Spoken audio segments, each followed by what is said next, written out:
सकाळच्या नाश्त्यामध्ये असो किंवा मुलांच्या टिफिनमध्ये असो, हा असा पौष्टिक पराठा एकदा तरी नक्की ट्राय करा. मुलांच्या टिफिनमध्ये हा पराठा दिला, की मुलं टिफिन पूर्ण संपवूनच येणार याची खात्री मी देते. आणि आपल्यालाही समाधान राहील, की आपल्या मुलाने टिफिन तर संपवलेलाच आहे आणि त्याला आपण काहीतरी पौष्टिक दिलेलं आहे. चला, तर अशा झटपट तरीही अतिशय पौष्टिक अशा पराठ्याला सुरुवात करूया.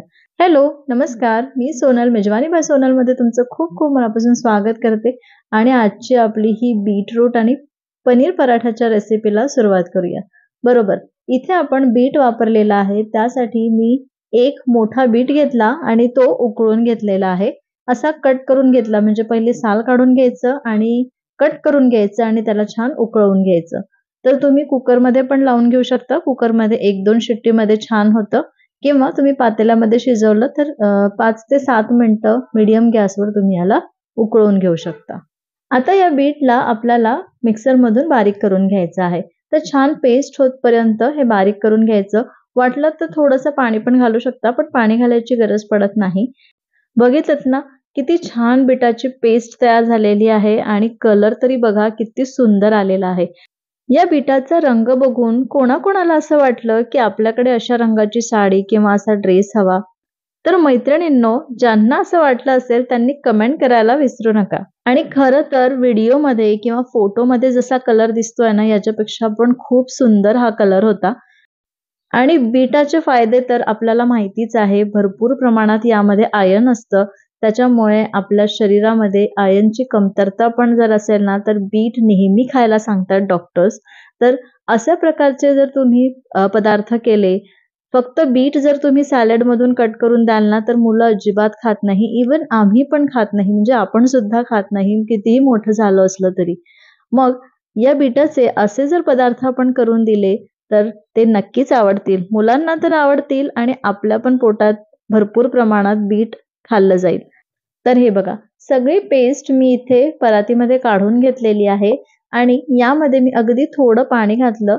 2 टेबलस्पून इतकं पाणी घातलं आणि हे छान जितकी पेस्ट आहे ना, ती सगळी काढून घेतलेली आहे. आता यामध्ये आपल्याला थोडेसे सुके मसाले घालायचे आहे. त्यामध्ये चवीपुरतं मीठ घालू, पाव चमचा हळद घालू. हळद घातलं ना तरी पण आपल्या या पिठाचा रंग अजिबात चेंज होणार नाही. छान हे लालच दिसणार, जसं तुम्ही सुरुवातीला बघितलं असेल. किंवा जर तुम्हाला हळद नाही घालायची तर नाही घातलं तरीही चालेल. त्यानंतर मी इथे 1 टीस्पूनपेक्षा थोडंसं जास्त तिखट घेतलेलं आहे आणि जे पीठ आहे, आपण यामध्ये पीठ बसवणार आहोत, त्याच्यामुळे त्या प्रमाणामध्ये हे सगळे मसाले आपल्याला इथे घालायचे आहे. त्यानंतर 1 टेबलस्पून मी इथे धणजिरे पूड घातली. थोडंसं आपण यामध्ये तीळ घालू, तर मी इथे 1 टेबलस्पून तीळ पण घातली. सध्या थंडीचे दिवस आहे, तर तीळ घातल्याने चांगली उष्णता मिळते आणि शरीराला, म्हणूनच इथे थोडीशी मी तीळ पण घातलेली आहे. अगदी पाव चमचा ओवा मी असा क्रश करून घालत आहे. अर्धा टेबलस्पून मी इथे आलं लसूण पेस्ट घालते. आता हे छान मिक्स करून घेऊ, म्हणजे हे जे सगळे मसाले आहे, मीठ आहे, ते सगळं या बीटला लागेल. हे बघा, हे छान मिक्स झालं आहे. आता यामध्ये आपण पीठ घालू. तर मी इथे गव्हाचं पीठ वापरणार आहे. तुम्ही गव्हाच्या पिठाच्या ऐवजी ज्वारीचं पीठ वापरू शकता, नागलीचं पीठ वापरू शकता, बेसन पीठ वापरू शकता किंवा कॉम्बिनेशनमध्ये पण ठेवू शकता. म्हणजे थोडंसं ज्वारीचं पीठ, थोडंसं गव्हाचं पीठ, थोडंसं बेसन पीठ, असं 3 कॉम्बिनेशन पण करू शकता. सध्या हिवाळा सुरू आहे जसं म्हटलं मी, तर तुम्ही इथे बाजरीचं पीठ पण वापरू शकता. तर या पद्धतीचे तुम्ही मल्टीग्रेन्स किंवा मल्टी असे पीठ पण वापरू शकता. आज मी इथे फक्त गव्हाच्या पिठाचा वापर केलेला आहे. आता हे छान मिक्स करू आणि जसं आपण कणकीचा गोळा मळतो त्याच पद्धतीने हे मळून घेऊ. हे बघा, आपलं हे पीठ छान मळून झालेलं आहे. हे बघा, असं आपल्याला पीठ पाहिजे आहे. आता हे आपण 5 ते 10 मिनिटं बाजूला ठेवू आणि यामध्ये जे आपल्याला पनीरचं स्टफिंग तयार करून घ्यायचं आहे, भरून घ्यायचं आहे, ते तयार करून घेऊ.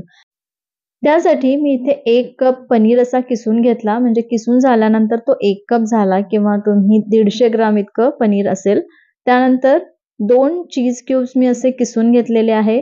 यामध्ये चीज क्यूब्स किंवा चीज असे किसून घातले ना, की मुलांना ते फार आवडतं. म्हणून म्हटलं, की मुलं हे संपवूनच आणेल जर त्यांना टिफिनमध्ये दिलं तर. आता हे दोन्ही आपण मिक्स करून घेऊ आणि यामध्ये तुम्ही थोडंसं मीठ पण घालू शकता. पण ॲक्चुअली जे आपण पीठ मळून घेतलं ना, त्यामध्ये माझं मीठ थोडंसं जास्तच झालेलं आहे. त्यामुळे मी इथे घालत नाहीये. पण तुम्ही पनीरमध्ये थोडंसं मीठ घालू शकता. अगदी बिलकुल थोडंसं. त्यानंतर चिली फ्लेक्स घालू शकता. त्यानंतर ओरेगॅनो घालू शकता. ब्लॅक पेपर पावडर पण घालू शकता आणि थोडीशी कोथिंबीर सुद्धा घालू शकता. जर नाही घालायचं असेल तरीही चालेल. आता आज मी काहीच घातलेलं नाहीये, पण मी तुम्हाला एक ऑप्शन दिलेला आहे, तर तुम्ही हे पण घालू शकता. आता हे बघा, आपलं दोन्ही तयार आहे, स्टफिंग पण तयार आहे आणि आपलं पीठ पण छान मळून झालेलं आहे. आता या पिठाचे आपल्याला गोळे करायचे आहे. पराठा तुम्हाला कितपत जाड किंवा किती मोठा पाहिजे त्या पद्धतीने घ्यायचं. चपातीचा गोळा असतो ना, त्याच्यापेक्षा थोडासा मोठा मी इथे घेतलेला आहे. तो थोडासा लाटून घेऊ. पीठ लावून घ्यायचं लाटताना. इथे मी गव्हाचं पीठ वापरलेलं आहे. थोडंसं पीठ लावून हे लाटून घेऊ. त्यानंतर हे जे आपण पनीरचं मिक्सचर तयार करून घेतलं होतं ते यामध्ये घालू. किती घालायचंय ते तुम्ही बघू शकता आणि जर याच्यामध्ये आपण चीज घातलेलं असतं ना, तर ते चिटकतं म्हणून एकदम भरू नका. थोडं-थोडंच इथे भरा. तर हे स्टफिंग बाहेर येणार नाही याची आपल्याला काळजी घ्यायची आहे म्हणून थोडंसंच भरायचं आहे. तर इथे मी 1.5 टेबलस्पून इतकं हे भरून घेतलं आणि हे छान पॅक करून घेतलं या पद्धतीने आणि हा पराठा छान लाटून घेतलेला आहे. जसं आपण नेहमीचे स्टफिंगचे पराठे करतो किंवा पुरणपोळी करतो, त्याच पद्धतीने लाटून घेऊ. आता हा पराठा कितपत जाड पाहिजे तर ते तुम्ही ॲडजस्ट करू शकता. म्हणजे एकदम पातळ पण लाटायचा नाहीये किंवा खूप जाड पण ठेवायचा नाहीये पराठा. हे बघा मी या पद्धतीने लाटून घेतला. आता आपण हा छान खरपूस असा भाजून घेऊ. भाजताना मी तुपाचा वापर केलेला आहे. तुम्ही तूप, बटर किंवा तेल काहीही वापरू शकता. पराठा भाजताना गॅस जो आहे तो मीडियम ठेवायचा आहे.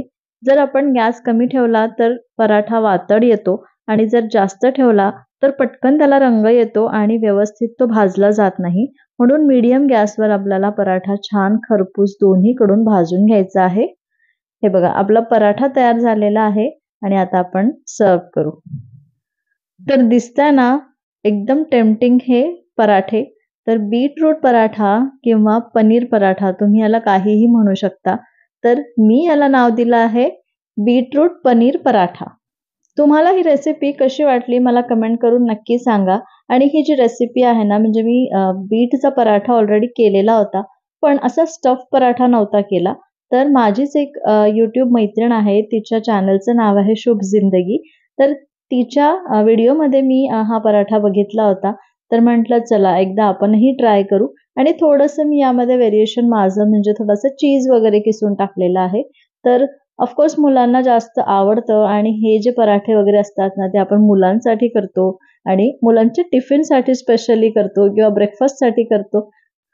तर त्यांना तर आवडलाच पाहिजे म्हणूनच मी इथे थोडासा चीज पण किसून घातलेला आहे. ऑप्शनल आहे, नाही घातलं तरीही चालेल. आणि यासोबत मी गार्लिक फ्लेवरचा गाजराचा रायता सर्व्ह केलेला आहे आणि याची रेसिपी मी ऑलरेडी शेअर केलेली आहे. जे माझं पनीर दम बिर्याणी आहे ना त्याच्यामध्ये या रायत्याची रेसिपी पण शेअर केलेली आहे. जर तुम्ही अजूनपर्यंत बघितली नसाल तर ती नक्की जाऊन बघा. खूप छान झालं होतं हा रायता. एकदा नक्की ट्राय करून बघा आणि तुम्हाला आवडेलच याची खात्री तर आहे. तर मला कमेंट करून नक्की सांगा. याऐवजी तुम्ही दही पण घेऊ शकता. म्हणजे यासोबत दही खूप छान लागतं. दह्यासोबत पण हा पराठा खाऊ शकता किंवा लोणचं तुम्हाला आवडत असेल, मस्त आंबट गोड लिंबाचं लोणचं वगैरे असतं ना त्याच्यासोबत पण खूप छान लागतो. तर तुम्हाला कसा आवडतो आणि तुम्ही पराठे कशासोबत खाता हे पण कमेंट करायला विसरू नका. चला तर ही रेसिपी आवडली असेल तर प्लीज एक लाईक करा. चॅनलवर नवीन असाल आणि अजूनपर्यंत चॅनलला सबस्क्राईब केलं नसेल तर प्लीज सबस्क्राईब करा. त्याच्या आधी पूर्ण सगळ्या माझ्या रेसिपीज बघून घ्या आणि रेसिपीज आवडल्या तरच चॅनलला सबस्क्राईब करा. चला तर पुन्हा भेटूया अशाच एका मस्त रेसिपीसोबत उद्या दुपारी 2 वाजता. उद्या शनिवार आहे तरी पण मी तुमच्यासाठी एक मस्त नॉनव्हेजची रेसिपी शेअर करणार आहे. तर व्हिडिओ बघायला विसरू नका. चला बाय.